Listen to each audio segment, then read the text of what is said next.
The cat is out of the bag. We are living in a scientific world where secrets cannot be kept. And anyone, anytime, can pick up something which will short-circuit all the ancient religious techniques, yoga practice, meditation, etc., etc. This is all very embarrassing, but it will happen. Not for everybody, but for a lot of people. And they will see what all those sages and Buddhas and yogis and prophets saw in ancient times. And it will be very clear.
The mystical experience is nothing other than becoming aware of your true physical relationship to the universe. And you're amazed, thunderstruck by the feeling that underneath everything that goes on in this world, the fundamental thing is a state of unbelievable bliss.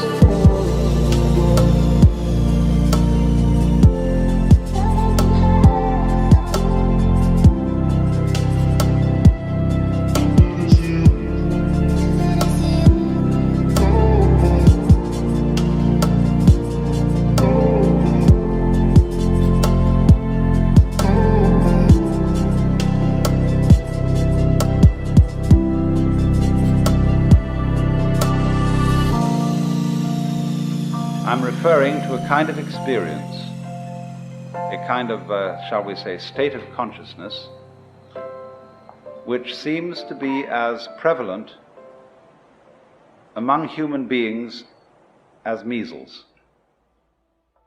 It's something that simply happens, and we don't know why it happens, and although there are all sorts of techniques which claim to be able to promote it, and which are more or less successful in doing so, and sometimes rather less than more, nevertheless there is this peculiar thing that happens to people.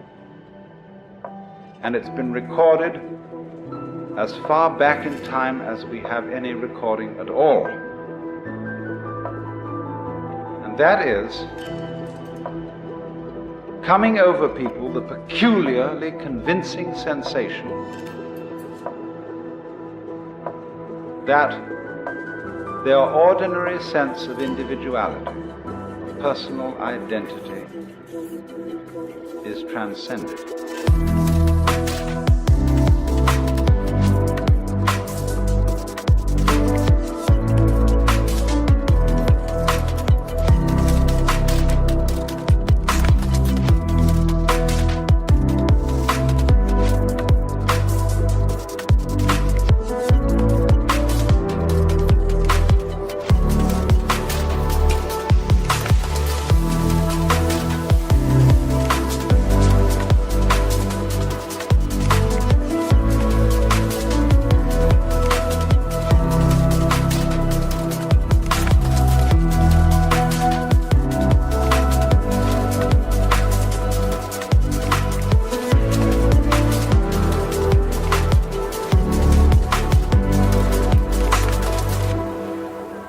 And the individual suddenly feels an experience that actually it could be described from a number of quite different points of view. But we could add up these dominant characteristics. that instead of the ordinary feeling that I as an individual confront a world that is foreign to me, that is not me, in this kind of experience, I find myself to be of one and the same nature or identity as the world outside me.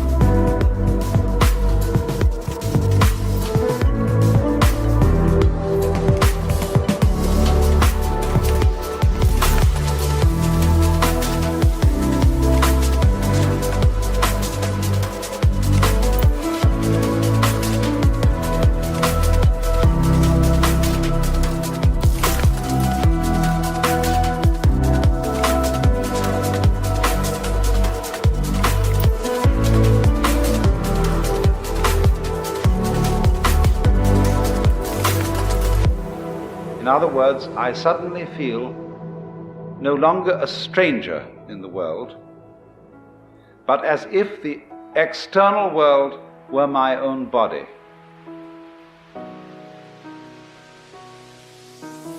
The next aspect of the feeling is even more difficult to assimilate to our ordinary practical intelligence.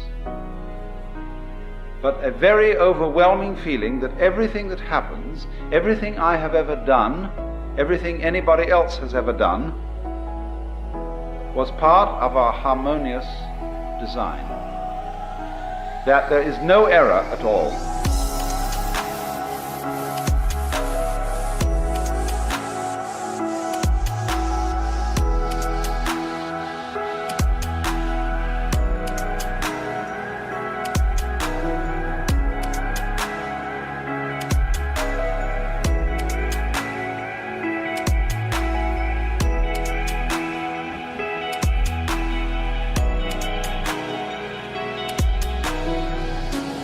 Now, you see, I'm not talking about a philosophy.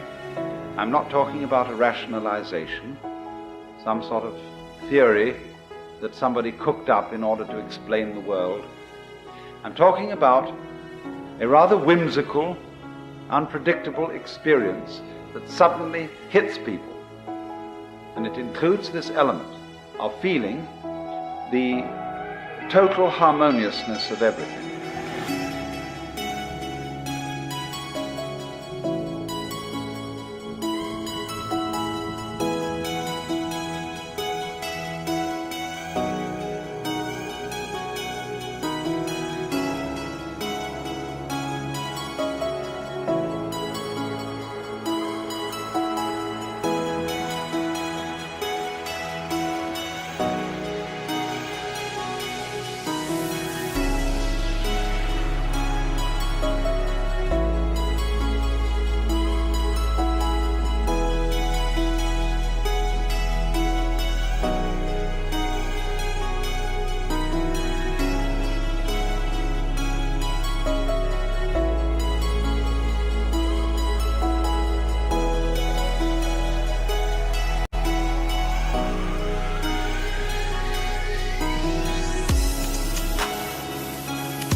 So this thing, the sensation of a kind of universal harmony, cannot come to us when it is sought, when we look for it as something to be an escape from the way we actually feel or to compensate for the way we actually feel. It's a thing that comes out of the blue. And when it comes out of the blue, just like hiccups come out of the blue, or something like that, it's overwhelmingly convincing.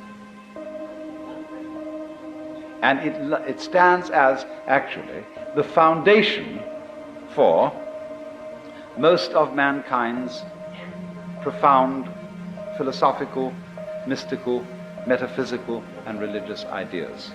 Someone, in other words, to whom this sort of thing has happened, can't restrain himself when it has happened, and he has to get up and tell everybody about it. And alas, he becomes the founder of a religion. Because people say, look at that man, how happy he is. What conviction he has. He has no doubts. He seems to be sure in everything he does.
And so in the same way, when somebody has an experience of this kind, he just has to tell everybody about it. Because you see, he sees everybody around him looking dreadfully serious, looking as if they had a problem, looking as if the act of living were extremely difficult. But from his standpoint, the person who's had this experience, he feels that they look funny, that they don't understand, that there isn't any problem at all, that he has seen from where he stands, you see, that the meaning of being alive is just being alive. That is to say, I look at the color of your hair and the shape of your eyebrow, and I understand that that is the point. That's what we're all here for. And it's so plain, it's so obvious, it's so simple.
And yet here is everybody rushing around in a great panic, as if it were necessary for them to achieve something beyond all that.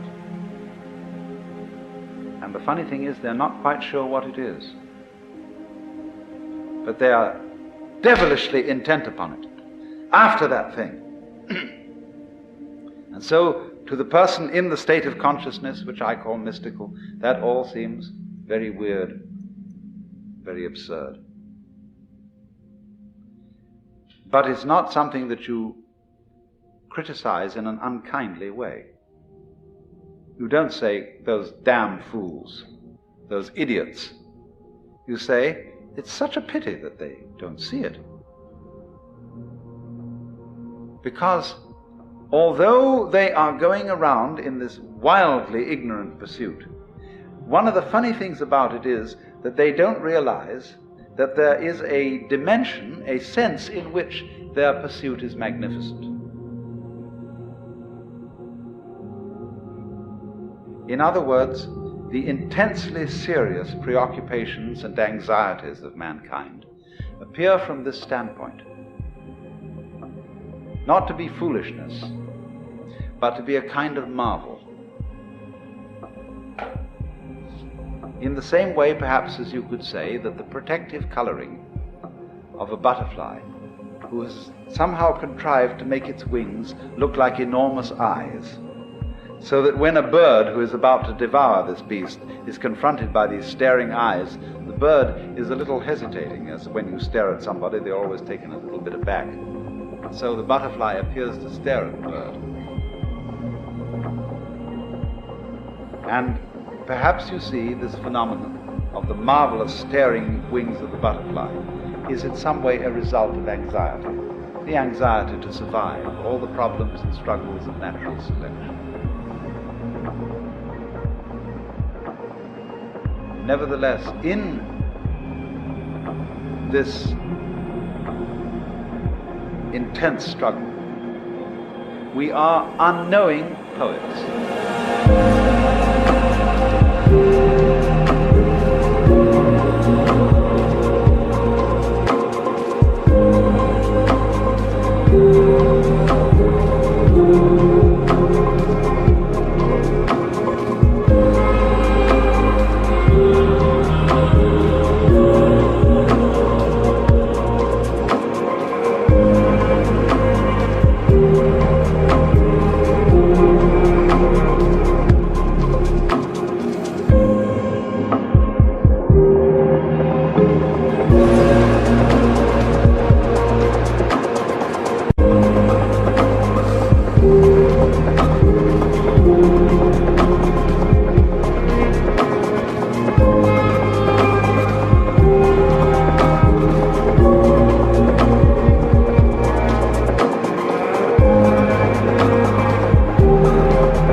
The greatest ideas in the world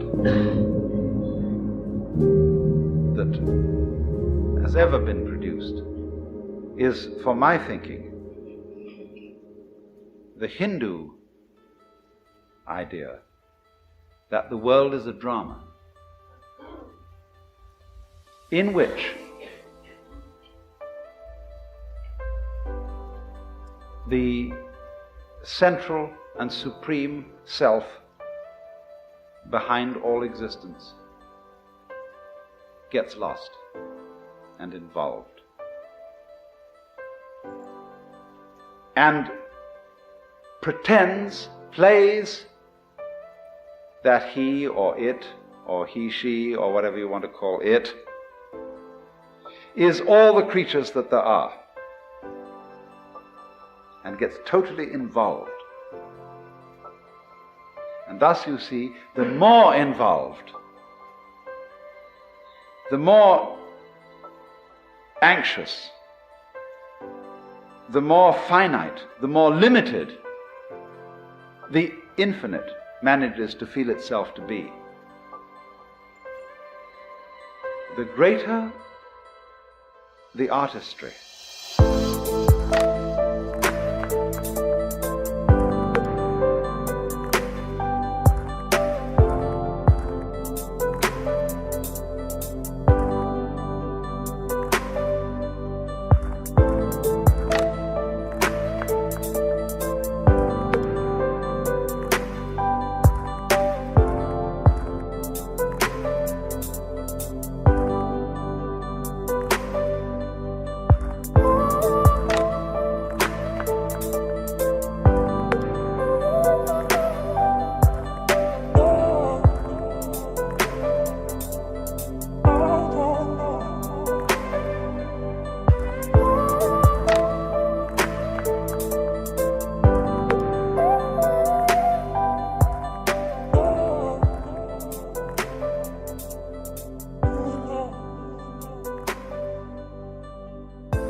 the greater the depth of the illusion which is created. For you see, all art is in a way illusion.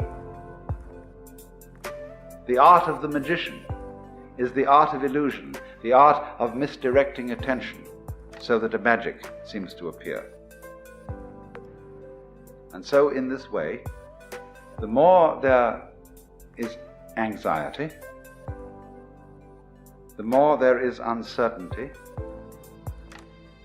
to that degree the play has succeeded, in the same way as when you are watching an actual play or reading a novel or a movie, the more the author or the actors manage to grip you and to persuade you just for a moment that you are actually involved in reality, the more they have succeeded as artists.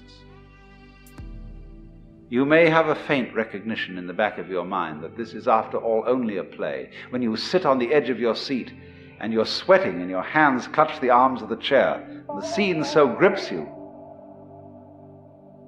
that is magnificent acting. And so the Hindus feel that the whole arrangement of the cosmos is something exactly like that. That when in the reality of actual life you are sweating it out, and you're wondering whether this surgeon who's got to operate on you in a matter of life and death is a competent man or a charlatan, or whether the investment that you made is a good thing or whether it's going to make you lose your shirt. You see, all those matters of terrific crisis are exactly the same as when you're sitting in the theater, sweating it out there. But now a far more convincing theater has been arranged.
Because, as the Hindus would say, that in you which is it, the basis of you, the thing that is real in you and that connects you under the surface with every other being that is alive, this is the player of the parts. This is the maker of the illusion. This, the player of the game, which has got you involved in this mess and is living it up in the same way as those actors on the stage are living it up to convince you that this is a real situation. And this is very understandable because basically everybody loves to play this game. The game of hide and seek. The game of scaring oneself. running up behind yourself in the dark and saying, "Boo!" All children like to do this. And this is the most human thing. That's why we go to the play, to the movie, why we read novels.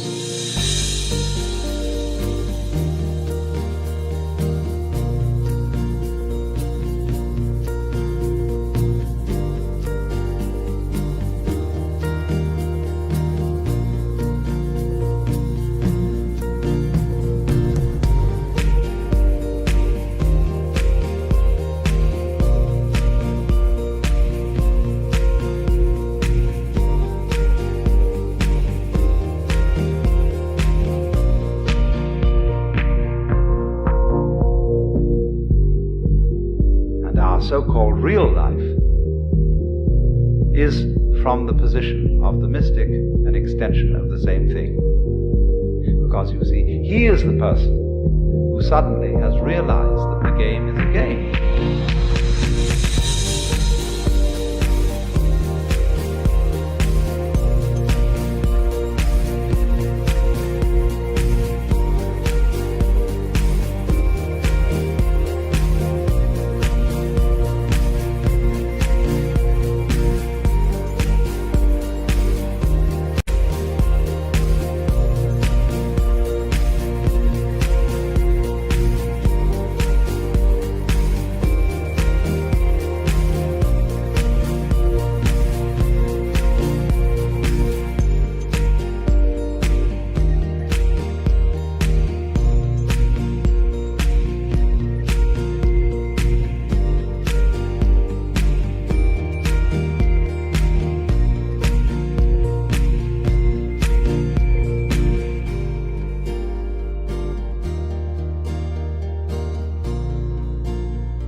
See, if the game is hide and seek, or if the game is lost and found,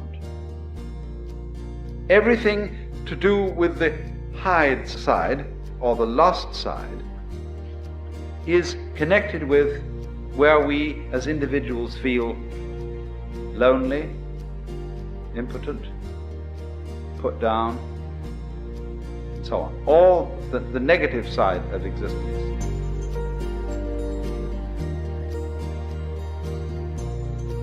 I have tried to show you at various times that there's really one simple principle that underlies everything, and it's so simple it's funny. The principle is all insides have outsides. Because you see, you don't know that the inside is inside unless there's an outside, and you don't know that the outside is outside unless there's an inside. Okay, then you, as you ordinarily feel yourself, are the inside. You are the animate, sensitive being inside the skin. But the inside of the skin goes with the outside of the skin. If there weren't the outside of the skin, there wouldn't be no inside. And the outside of the skin is the whole darn cosmos, galaxy beyond galaxy and everything. And that goes with the outside, in the same way that front goes with back. So that if you wake up and understand that, you find that the two are one and the same identity, one and the same self.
if we go back, you see, to the experience that I described as mystical, we see that it is the vision, I tried to put it fumblingly in the sense of the rightness, the harmoniousness of everything that you are from one moment to another. That, in other words, human behavior, its ups and its downs, is no different in principle from the behavior of the clouds, or of the wind, or of dancing flames in the fireplace. As you watch the pattern of the dancing flames, they never do anything vulgar. Their artistry is always perfect.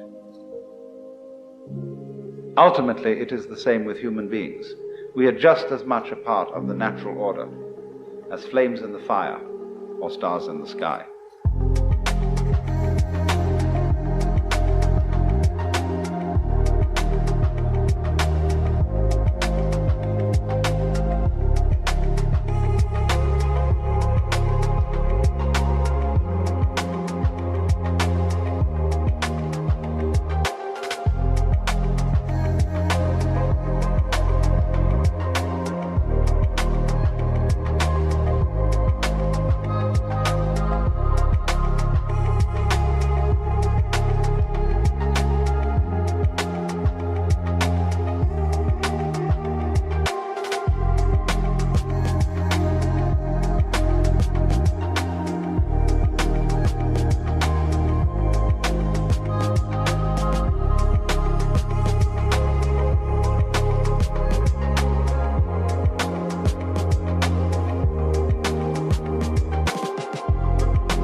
But this is only apparent to the person who is honest in the sense in which I have spoken.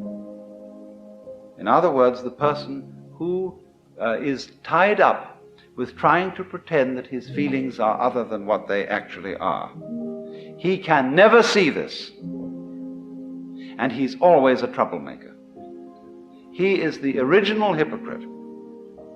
The person who is unbelievably destructive is the person who pretends that he is a model of love and rectitude and justice, and in fact isn't.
Because you see, the moment you subscribe to the idea that your inner feeling should be commanded, you let yourself in completely for hypocrisy. If you see, you tell another person that you love them, because you know you're supposed to love them, and in fact in your heart you don't love them, you're a liar.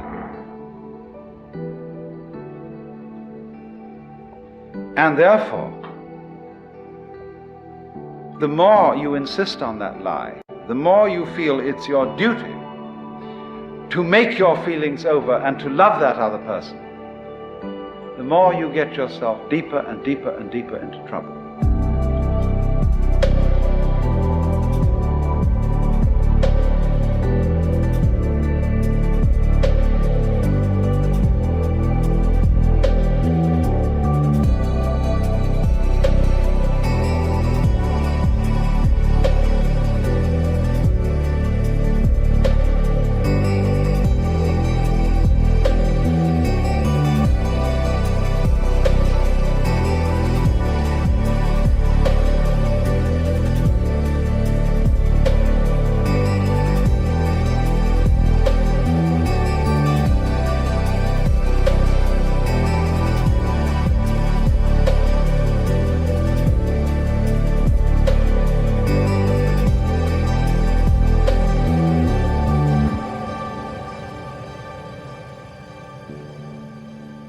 Because here, if anywhere, the truth will out.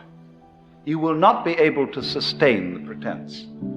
You will not have sufficient energy to go on pretending and making a kind of mock of the feeling of love. And you have at last, then, if you're honest, to say, I don't. It doesn't matter whether this is to some other human being or whether in a religious situation you have to sit back and look at the Lord and say, Lord, I don't love you. I think you're a bore. You're demanding, you're authoritarian, you're domineering. And probably I ought to love you, but I'm sorry I don't.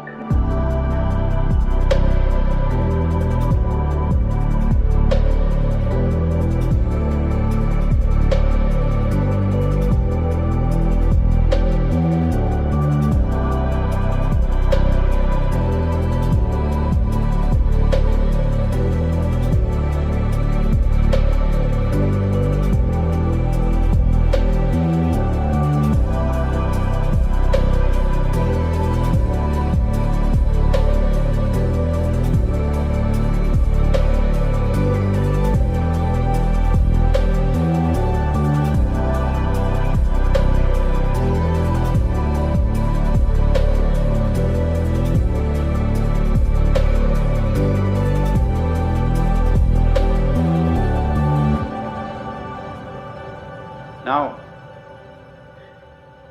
we think, you see, that an honest expression of our feelings would be disruptive of law and order. It wouldn't. Not in the least. Actually, it would be contributive to it. Because if I say to somebody, look, I'm not doing this for you because I love you or because I like you. I'm doing it for you because the book says I must. Now that puts it up to the other person, who has to look within himself and say, honestly, ought I to accept this favor from this person?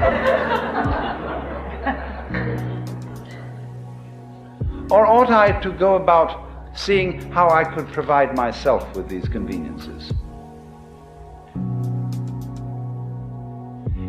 He may say, I understand you don't like doing this, but excuse me, I'm in a terrible jam. And I will be most beholden to you if for a little while yet you will go against your feelings and help me out.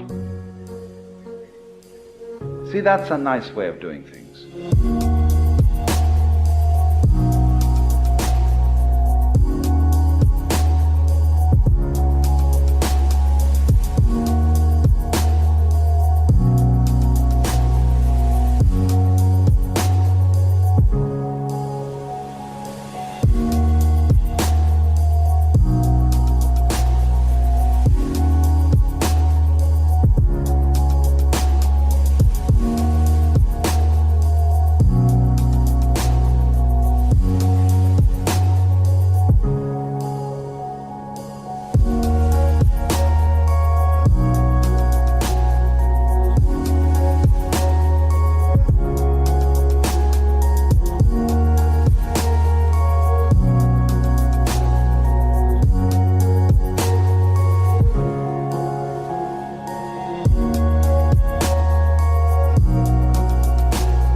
real honesty is a genuine basis of morals.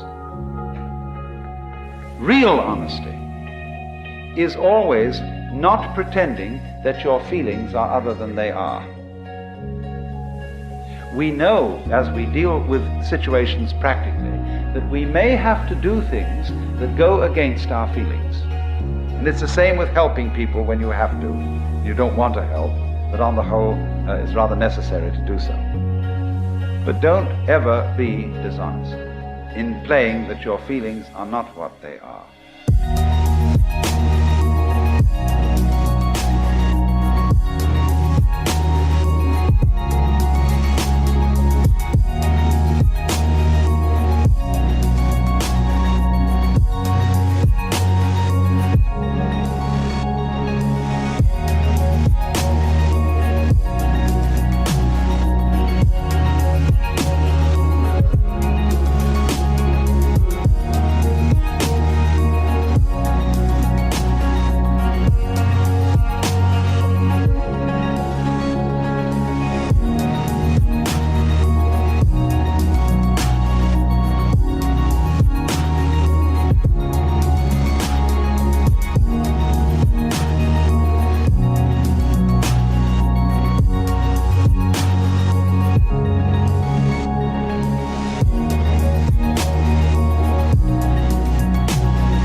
Incidentally, may I be so bold as to recommend a book? Memories, Dreams and Reflections by C.G. Jung. Jung's autobiography. The life story of a man who, in my opinion, was a superb human being in this particular sense of thoroughly knowing his own limitations and of having a certain humor about them. A man who understood how to integrate into his whole being the devil in himself and the monkey in himself.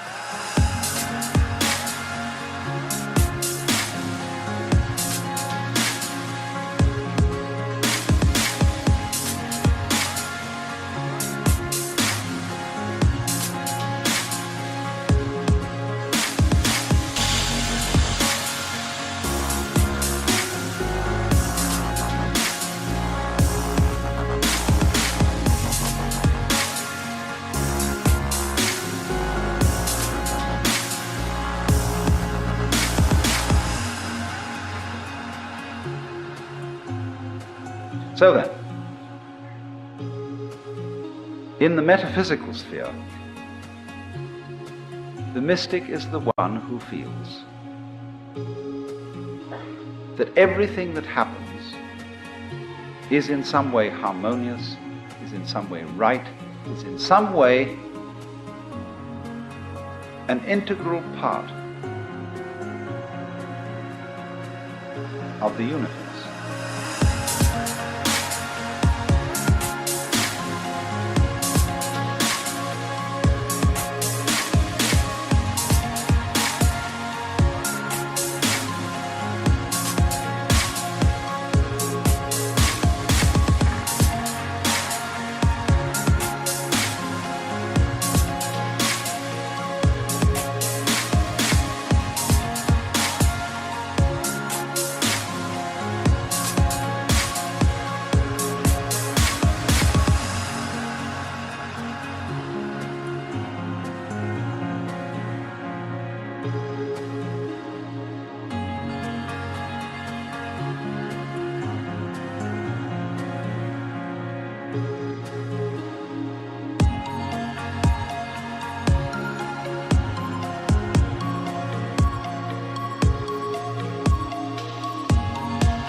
Now, when we transplant or translate that into the moral sphere, the sphere of human conduct, the equivalent is this: there are no wrong feelings.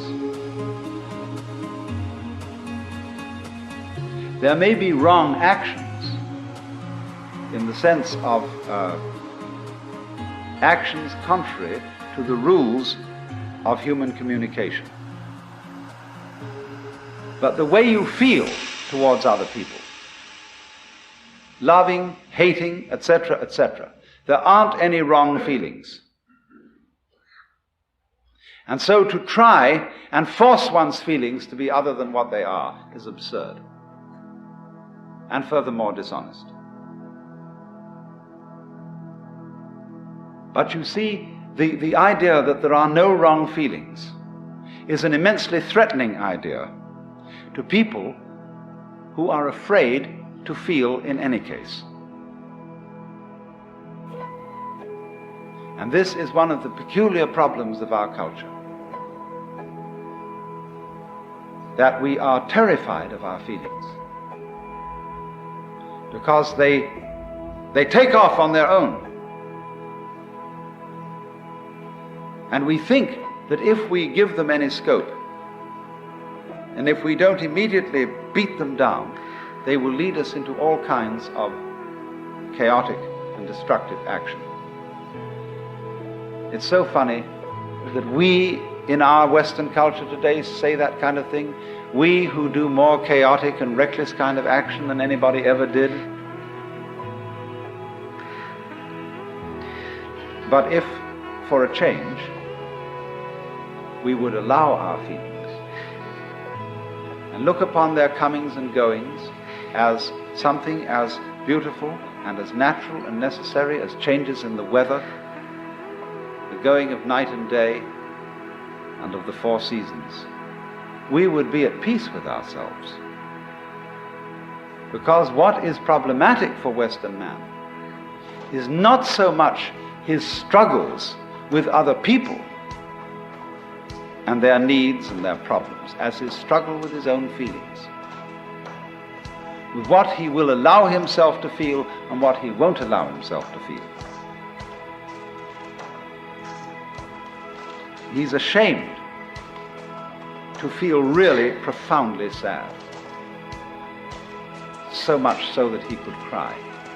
It is not manly to cry. He is ashamed to loathe somebody, because you are not supposed to hate people.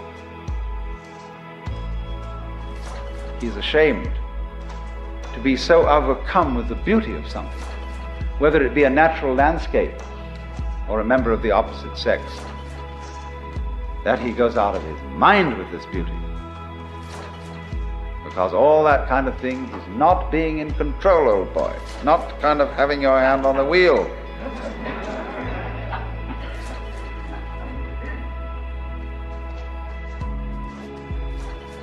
But it is because, you see, we don't go with that we are not in control. That we try to pretend that our inner life is different. So I think this is the most releasing thing that anybody can possibly understand. That your inner feeling is never wrong.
That's to say, what you feel. It's never wrong that you feel that way. It may not be a right guide to what you should do. In other words, if you feel that you hate someone intensely, it isn't necessarily the right way of dealing with that feeling to go out and cut his throat. But it is right that you should have the feeling of hating, or of being sad, or of what? Frightened, terrified, whatever it is. For you see, when a person comes to himself, he comes to be one with his own feeling.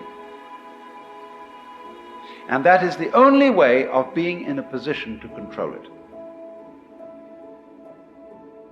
It is in exactly this way that the sailor always keeps the wind in his sails. Whether he wants to sail with the wind or whether he wants to sail against the wind, he always uses the wind. He never denies the wind. Well, and it's exactly that same sense that a person has to keep going with his own feeling.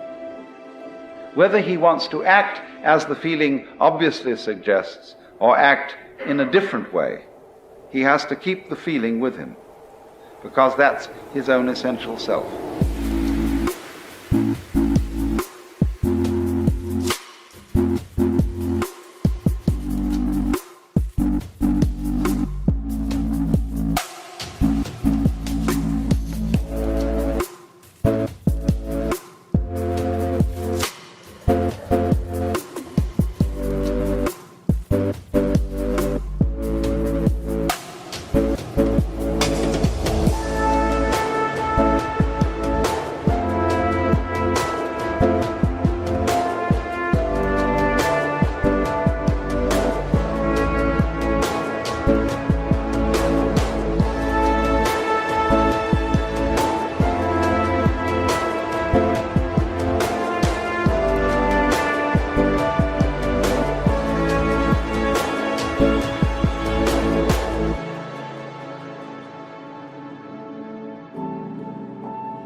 To sum up,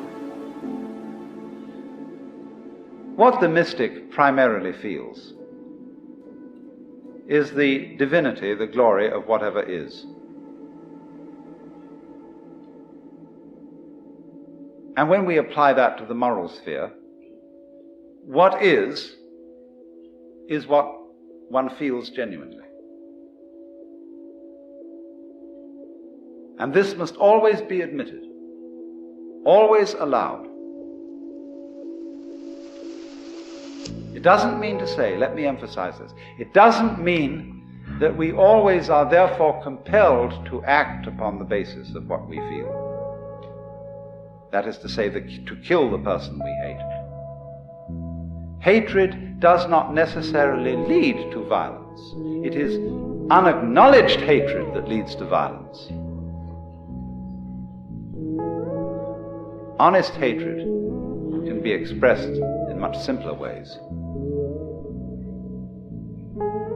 But the expression, the recognition, the acceptance of what is honestly felt